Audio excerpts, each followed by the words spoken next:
I've been in New Orleans.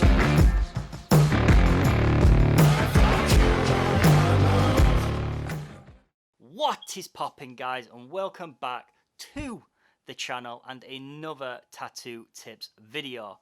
Now, before we start this video, guys, I would just like to do a shameless plug and ask you all to go over to Instagram and follow my photography page. Yes, photography, if any of you guys are into it. But guys, without further ado, let's get right into it. A lot of people have asked me constantly when they have seen this picture how I achieve the texture on the lion's nose. What do I do?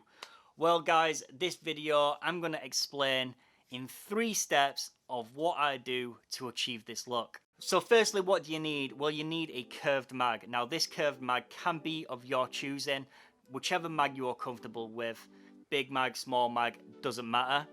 You also need a round shader and you also need a round liner, preferably a 3, or even if you wanted a single. Now step number 1 would be to stipple on top of the lion's nose. Now guys, if you don't know how to stipple, I have done a video here on how to do a 3-liner tattoo. Now a 3-liner tattoo involves stippling, so if you don't know, go over, check that video out and then come back. Now stippling the area instantly gives the illusion of short fur. A lot of people might like to turn their mag on the side and do these little like directions and stuff, and you can do that, and if there is any direction on the top of the lion's nose, then by all means put it in, but generally a stippled effect gives you the illusion of shorter fur. Now once we've stippled everything in, you're going to switch to your round shader and you are going in to add depth.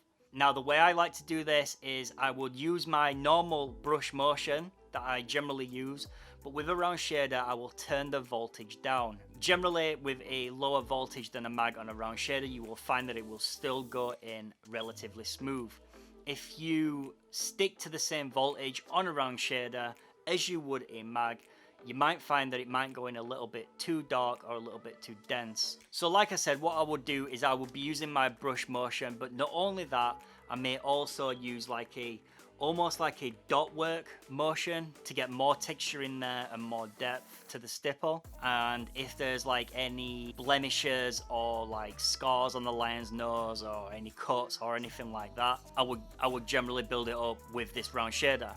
Then guys, after I've done that, what I would do is go to my curved mag and put in the tones that I see. Now, the reason that I don't put in the tones first is because if I put the tones in first, if there's any darker areas, it's going to be a lot harder to see where my stipples go in and how my texture is looking. So that is why I put in my tones last. A lot of people work the other way, but to me it just doesn't make any sense. And then guys, once I've done that, I will go in with my white. Now this is a mixture of stippled white and actual like precision, putting things where I want them, but generally it is mostly stippled. It's really important guys that when it comes to fur and when it comes to doing hair, you are never going to get every single strand of hair in there. But what you can do is you can get the look of the hair in there and you can get the direction of the hair in there. Try not to spend too much time being too meticulous on hair and singular strands.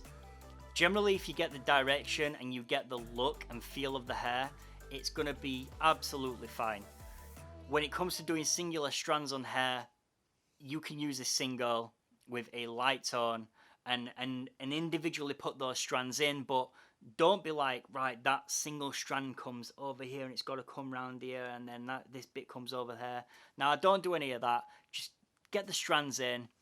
It will give the look, it will give the feel, and that's all you're going for. And it's exactly the same with the texture on the top of the nose on these lions or the tigers that you do, or any sort of animal that has shorter fur. It's exactly the same. You're never going to get it all in, but just go for the look and don't beat yourself up too much. But guys, that's a quick video for today. I hope you have learned something. If you are new around here, please check out my other tattoo tips videos. There's plenty for you to learn from. Don't forget to hit that subscribe button. Don't forget to like this video because likes really do push out these videos and bring more attention to the channel.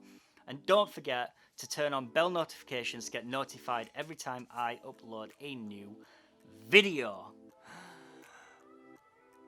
But guys, I'll see you in the next one. Adios.